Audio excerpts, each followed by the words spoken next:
I, 32M, never thought I'd be sharing something like this on Reddit, but I need to get this off my chest. I've been married to Felicia, 30F, for 5 years, and until recently, we had what I thought was a perfect life. We met in college during our final year. She was studying psychology, and I was finishing my business degree. After graduation, we dated for 2 years before getting married in a small ceremony with just close family and friends. Felicia and I bought our dream house 3 years ago in a quiet suburban neighborhood. It was everything we wanted, a 2-story home with a nice yard, friendly neighbors, and a great community feel. We spent weekends working on home improvement projects together, hosted regular barbecues for neighbors, and were planning to start a family soon. Everyone in the neighborhood knew us as the young, happy couple who always helped out during community events. Everything changed when Tom, 35M, moved in next door 3 years ago. From the moment he arrived, something felt off about him. He drove an expensive car, wore designer clothes, and had this arrogant attitude that made me uncomfortable. During his housewarming party, which the whole neighborhood attended, he made several condescending remarks about my career and my house, trying to pass them off as jokes. At first, I tried to brush off his behavior and be welcoming. Felicia encouraged me to give him a chance, saying maybe he was just nervous about being in a new neighborhood. But things quickly went downhill. Tom started with small complaints, our lawn being half an inch too long, our garbage bins being visible from the street, or our cat walking through his yard. I always tried to address his concerns politely, thinking maybe he was just particular about these things. But his behavior escalated rapidly. He began playing loud music late at night, particularly on weekdays when he knew I had early morning meetings. When I would politely ask him to turn it down, he'd just laugh and turn it up louder, saying things like maybe you should buy a better house with better insulation. He would deliberately park his car in a way that partially blocked our driveway, forcing us to maneuver awkwardly every morning. When confronted, he'd just smirk and say he'd move it when he felt like it. The situation got worse when Tom started spreading rumors about me in the neighborhood. He told everyone that I had threatened him multiple times and that I was aggressive towards him when no one was around. He claimed I had made racist comments about him, which was completely false, and that I was trying to force him out of the neighborhood. Some neighbors actually started believing him and avoiding me. I could see them whispering when I walked by, and people stopped inviting us to neighborhood events. Felicia initially supported me through all of this.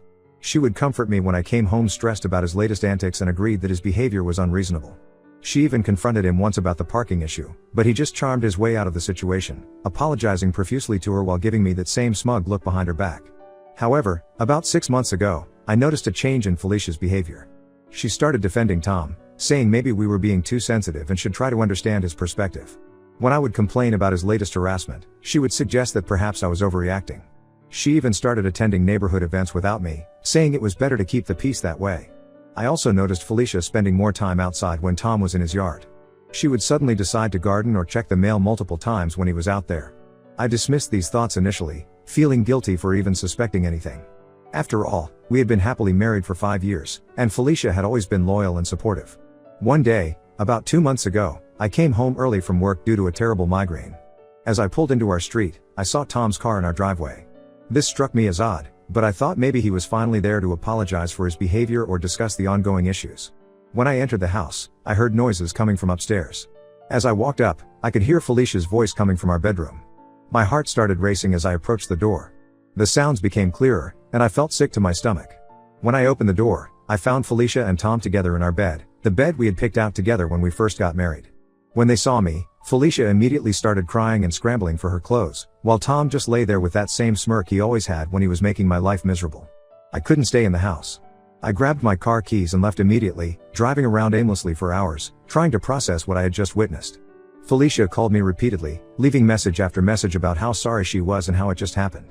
She claimed Tom had been manipulating her for months, making her believe I was the problem in our marriage. According to her, he had convinced her that I was controlling and that she deserved better. I stayed at my brother's house for a few days, ignoring Felicia's constant calls and messages. When I finally returned home, Felicia had moved most of her things out. She left a note saying she was staying with her sister and needed time to think. Through mutual friends, I later discovered that she had been seeing Tom for the past 4 months, sneaking around while I was at work. The betrayal hit me even harder when I learned that most of our neighbors knew about the affair but chose to keep quiet. They had seen Tom entering our house when I was at work but didn't say anything because they believed his lies about me being aggressive. Some even admitted they thought Felicia deserved better based on Tom's stories about me. I filed for divorce immediately. Felicia showed up at our house crying, begging me to reconsider, saying we could work things out in counseling. She claimed Tom had manipulated her and that she still loved me.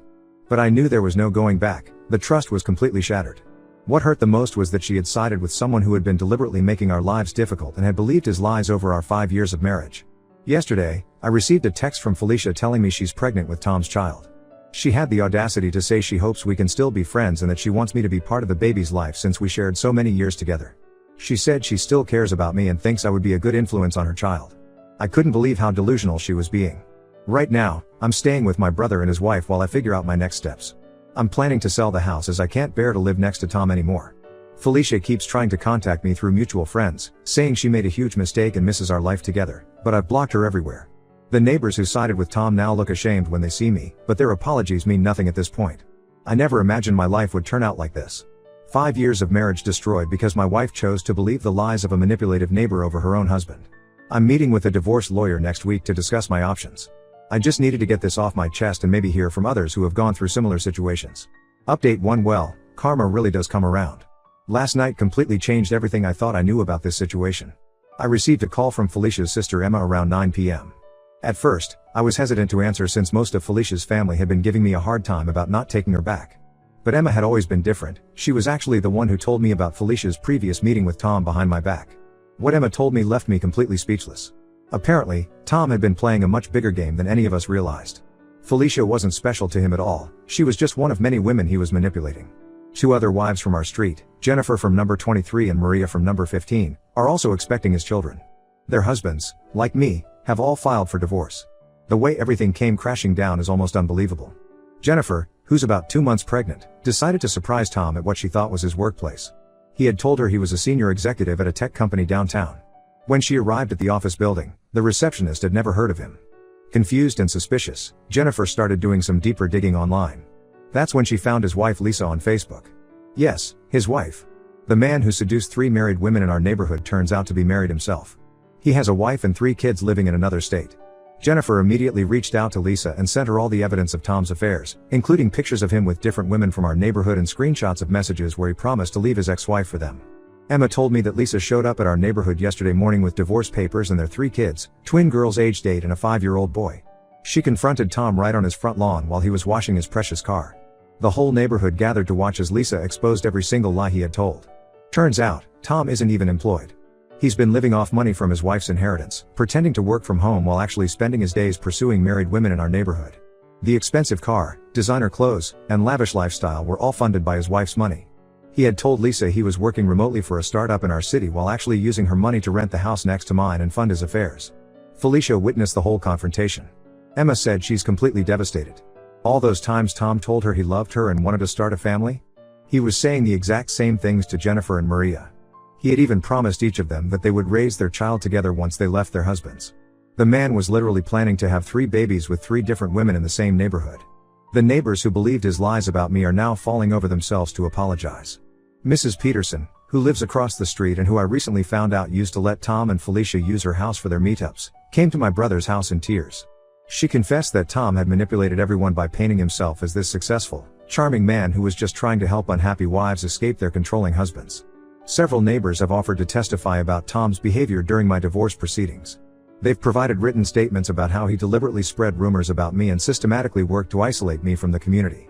Their testimony about his affair with Felicia and his pattern of predatory behavior will definitely help my case. Late last night, Felicia showed up at my brother's house. She was a complete mess, crying about how Tom had ruined her life. She begged me to forgive her, saying she was stupid to fall for his lies and manipulation. She kept repeating that she didn't know he was married or that she wasn't the only one. I just closed the door in her face. Whether she was the only one or not doesn't change the fact that she chose to cheat on me. Tom's wife is taking him for everything he's worth. She's filed for full custody of their kids and is going after every penny of her inheritance that he misused. She's also considering pressing charges for fraud since he forged her signature on some documents to access her trust fund. The karma they're experiencing doesn't make me happy, it actually makes me feel sick. 3 marriages destroyed, 3 babies who will be born into broken homes, and 3 kids who just found out their father is a serial cheater. The whole situation is just sad. The most ironic part? Tom's perfectly manicured lawn, the one he used to criticize everyone else about, is now overgrown because he can't afford to pay his landscaper anymore. His wife canceled all his credit cards and froze their joint accounts.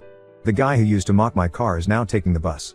I've instructed my lawyer to proceed with the divorce as aggressively as possible. Felicia's infidelity and the public scandal around it pretty much guarantee I'll get a favorable settlement. I'm also joining the lawsuit that Jennifer's husband is filing against Tom for alienation of affection. Apparently that's still a valid cause of action in our state. Emma keeps me updated about Felicia, not because I asked but because she thinks I should know. Felicia has her first ultrasound next week. She wanted me to go with her since Tom refused, but Emma shut that idea down quickly. I'm not sure what Felicia expected, that I would step in and help raise Tom's baby after everything they did? The whole neighborhood is still reeling from these revelations. The karma might have hit hard and fast, but the damage they caused can't be undone. I'm just focusing on finalizing my divorce and selling the house. Some of the neighbors have suggested I stay and rebuild my life here now that Tom's true nature has been exposed, but there are too many bad memories. It's time for a fresh start somewhere else. Update 2: the situation has gotten even more complicated. Felicia lost her job last week. Turns out Tom's destructive behavior had spread to her workplace too. He had been showing up at her office unannounced, causing scenes in the lobby when security wouldn't let him up. He even started harassing her female coworkers through social media, sending them messages about how Felicia had stolen him from her marriage. Her company decided she was bringing too much negative attention to the workplace and let her go.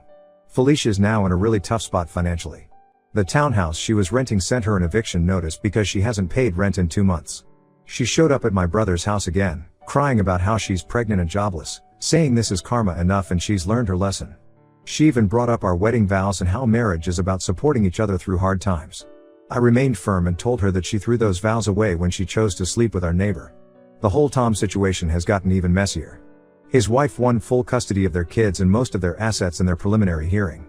The judge was particularly harsh after seeing evidence that Tom had used his wife's inheritance money to fund his affairs and rent the house next door to mine. He's been ordered to pay back every penny he took from her trust fund, plus child support for their 3 kids. But that's not even the worst part for him.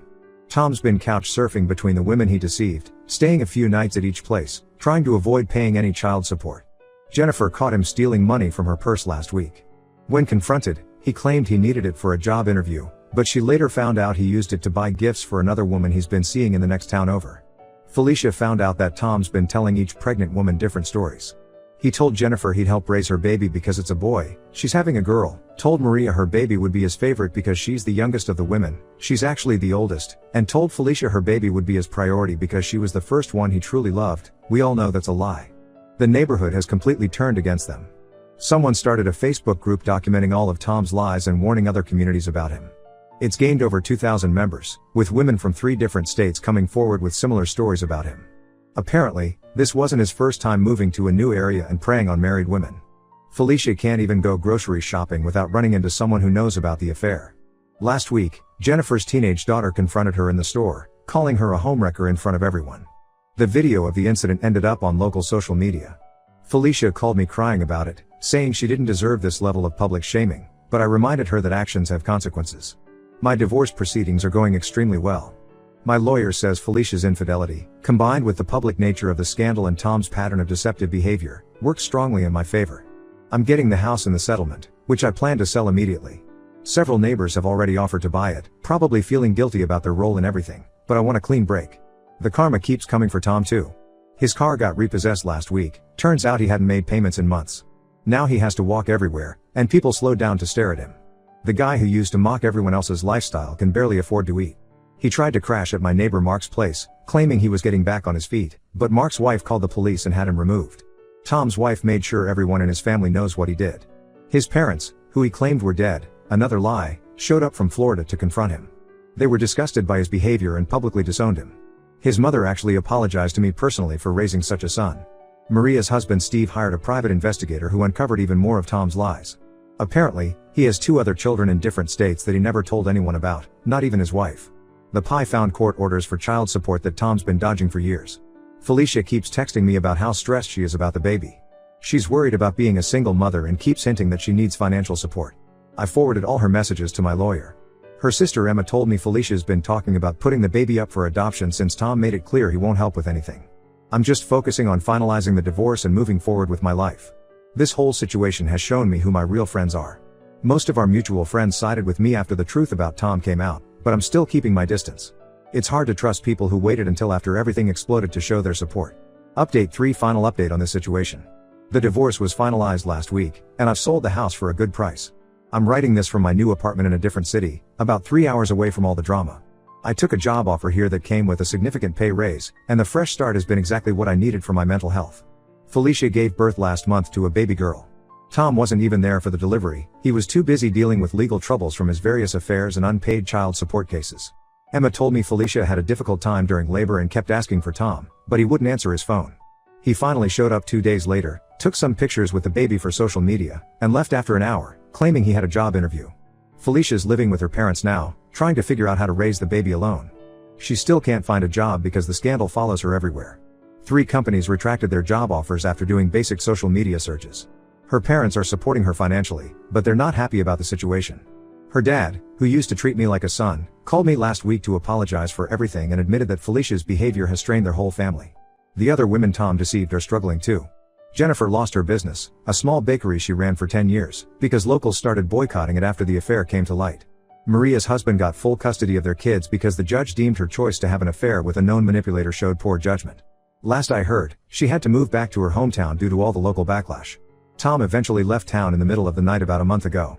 He disappeared without paying any of the child support he owes or dealing with any of the legal issues. His wife and the other women are still trying to track him down.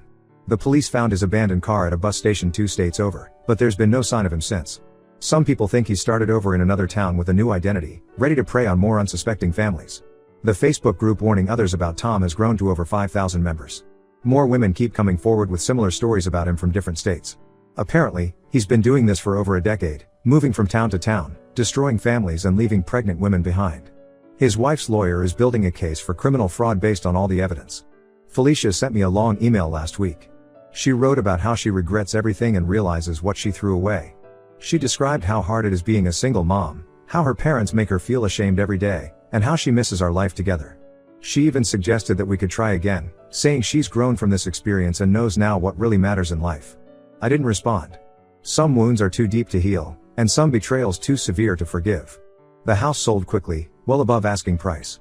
I used the money to buy a small condo in my new city and invested the rest. My new job keeps me busy, and I've started playing basketball in a local league. It's nice being somewhere where nobody knows my story or looks at me with pity. Emma still keeps me updated about Felicia and the baby, though I've asked her to stop. Apparently, Felicia named the baby Hope, saying she's hoping for a better future. She's trying to get Tom to take a paternity test for child support purposes, but nobody can find him. Her parents are pushing her to put the baby up for adoption, saying she can't raise a child in her current situation, but she's refusing. The neighbors from my old street sometimes reach out, usually to tell me about new developments in the Tom saga or to apologize again for their roles in everything. I've stopped responding to most of them. Some of them genuinely feel bad, but their guilt isn't my responsibility to handle.